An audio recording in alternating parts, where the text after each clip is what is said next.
the first goal. They again scored very quickly afterwards. Anything said on the bench to get the players' attention? No, not really. It was said more before the game, as far as how we were going to handle situations like that. And I thought we responded well after that. So good for us. Proud of the way the guys played today. I thought they competed hard from start to finish. They executed the game plan pretty well, and it was a big win for us.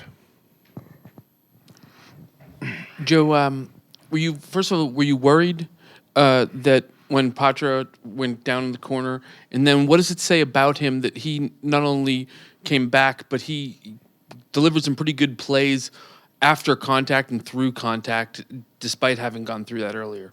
Yeah, I mean, it's a good bounce back by Matty. He gets up, he handles the hit well, he shakes it off like hockey players do, and he responded well too. He got on the ice there and made a couple of real nice plays after the other team's power plays that we were able to kill off a couple of them, and so he was able to get out there and made obviously a nice play to Pastrnak on that first goal, and another one too as well. So. Yeah, I mean, I'm happy for him. Really good job by him getting out there in a critical time and making a big play twice. Joe, just how do you keep this momentum going? You guys have done this a few times this season, but how do you keep this going? We just try to play the way we did today. I think that's the key for us. When we stick to our game and we try to defend, we play tight. Try to take advantage of our opportunities down at the other end and get some big saves like we did today, especially early on. I thought, Sway had a good game, but he made some key saves early on as well. Get timely goaltending, timely scoring, and I just liked our energy, though, today. I thought that, we played with a lot of passion and desperation in our game today. Joe, 2 power play goals, 3 games in a row with a power play goal. Do you see the confidence in that unit, gaining? I do. I think that anytime you get your offensive guys feeling good about themselves, especially, the power play is where they get their touches, right? And it also can boost their 5-on-5 game as well if they start feeling good about handling the puck in certain situations. And so that's a good sign. And then the power play clicking, obviously, is a good sign for us, too. We just have to keep working our way, keep improving in that area. I thought our kill was good tonight. Obviously, we gave up that late goal at the end of it, but overall, we did a pretty good job against a good power play, and we got some good saves from the goalie as well. Joe, you mentioned you had a strong message before the game. What was that message? And also structural changes, utilize the D a little bit more. What changes did you make? Well, the message is really between us, the players, and the coaches and the guys in the room. So I'm not going to really go into detail about that. It was just things that we talk about before every game. But this one today, just, because of the last couple games, we really wanted a good response from our group, and they gave it to us. And I'm sorry, what was the second part of the question?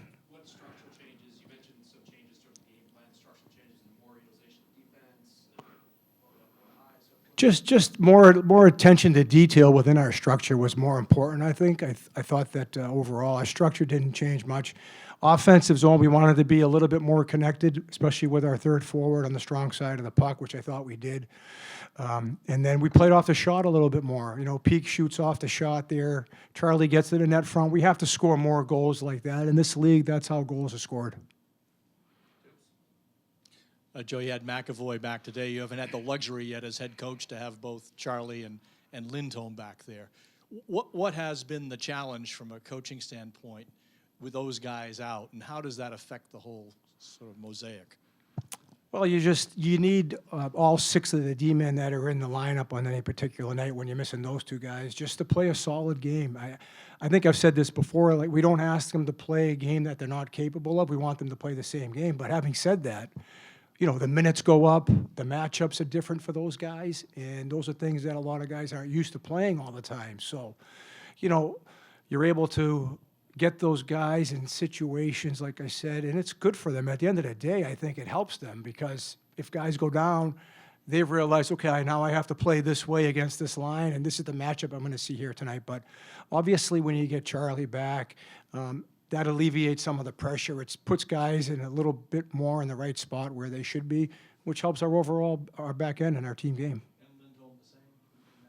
Yeah, of course. Yeah, I mean, no question. When Lindy gets back, it's the same thing. I mean, you can slot guys into their proper position, and you're not asking too much of them. But I do think having them go through that type of adversity, I think it does help them at the end.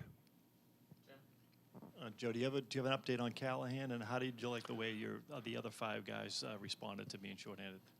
Callahan took a puck in the mouth, I believe, and so he was getting some work done on. I don't have any other further information as far as that. He wasn't available to come back into the game, and then having said that, I thought the 5D handled it well. I thought our forwards made it a little bit easier for them. We talked about that. We want to make sure when you're down to 5D, don't put too much stress on them.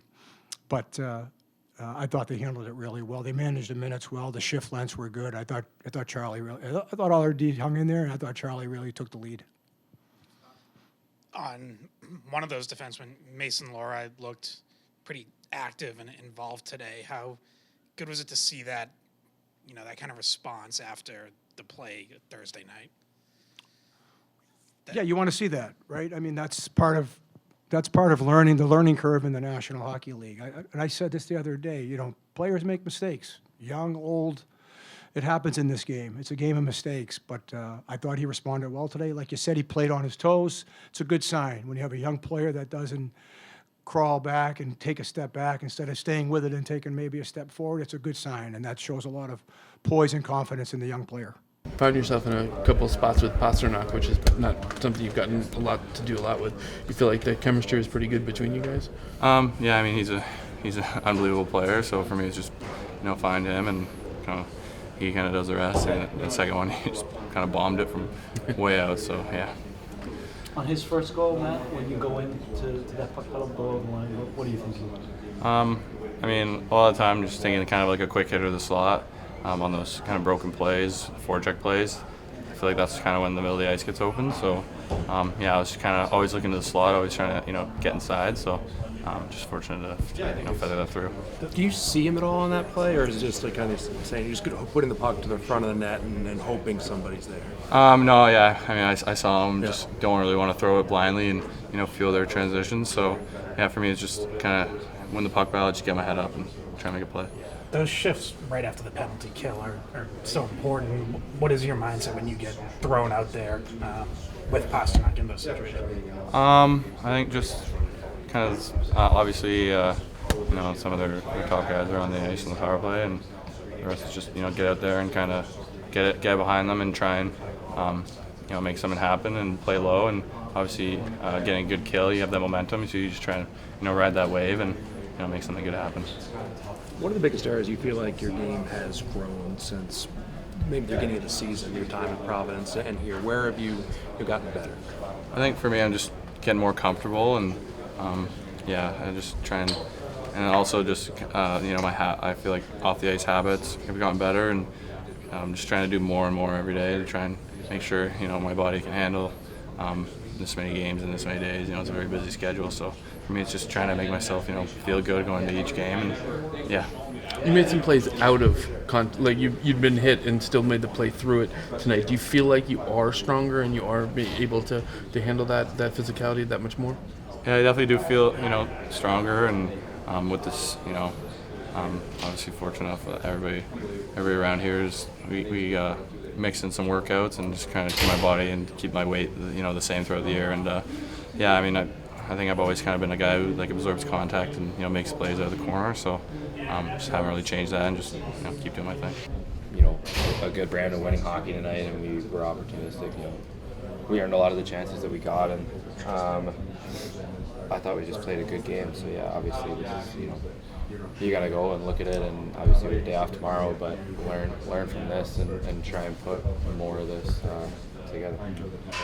Is the confidence in the power play starting to grow? Yeah, that was nice. Obviously, it's two things. You want to score. If you're not going to score, you want to get momentum for the team. So it's not going to happen every time, but that's the responsibility that we have. And it was nice tonight to go 2 for 3, and that really helps us in the game. Did you know that was in right away? The reaction made me think it might have been, but then it but then play carried on. So I had no idea really. I didn't have a good look at it after the bar. Mason played really well today. Just how big of it is for him to kind of respond and bounce back after the last game? Yeah, no, hey, Mason's a stud. Like, we're going to keep getting better, me and him together, and I got his back. I know he's got mine. Like, hockey's a game of mistakes, and I make plenty, and everybody has their fair share. Like, but it's about just learning from them and putting them behind you, and that's everybody, no matter what year you're in. So continue to lean on him and be there for him, and he'll do the same for me. 5-on-3, there's more ice available there. You unload like that, and it goes in. Encourage him more to shoot. Yeah. We've been talking about shooting the puck more. I think I've try to have that focus. When it's your turn to shoot, you just got to shoot. Our forwards are working to get to the net. I don't know how many there were tonight, but I know when I had looks, I was just shooting. You're not trying to overthink too much when there's chances to find those plays to Pasta or any. I see them, I'll make them, but for the most part, we're a simple team and we need to play a simple brand. So shooting is never a bad play, really. Getting Hampus back will be a big piece back there as well. What does that do for the whole 6-man unit? Yeah, I can't wait to see him get back. I mean, it's always tough. Like, you see him working as hard as he does every day. Injuries happen in this game. You're just going to I'll feel really good for him. We all will, to see him, all that hard work pay off when he gets to come back and play. Whenever that is, we'll be ready for him, and we'll be here with open arms, But he's got to take care of himself first and foremost, and it'll be a big relief to us. He's an incredible defenseman, so it's going to make our team a lot better when he's back. Charlie, it seems like teams have tried to rattle Poitras at times by just kind of being especially physical with him. To see him come out of the Poitras, yeah. Oh, to see him come out of that big hit early and then make some plays through contact that turned out to be important plays. Is that for you? Does that say something about his development and his maturity about the way he's playing? Yeah, I think. I mean, his skill. He's got incredible skill. So like that second goal there, that was all him. It's an incredible play from behind the net. He sees those plays. He can make those plays. In this league, it's tough because you have to allow guys to play with the confidence to make those plays. But when mistakes happen, it's tough. It can be discouraging, right? So you got to kind of walk that line of playing a smart brand, but also seeing a guy like that and encouraging him to make the plays when he can, because he has the skill and he's got the will and compete to go to your point. He doesn't get flustered and teams are going to play him hard. He's not the biggest guy, but he bounces back and he works hard, and like I said, he can make plays and he wants to own the puck. You can tell that when he's out there. He plays a puck possession game for someone his size. Like, he's going to get better and better. Charlie, we didn't get a chance to ask you the other day, but what does it mean to you to be named alternate captain for Four Nations? Yeah, that's just a huge honor, really. There's so many incredible leaders and men that are going to be on that team. So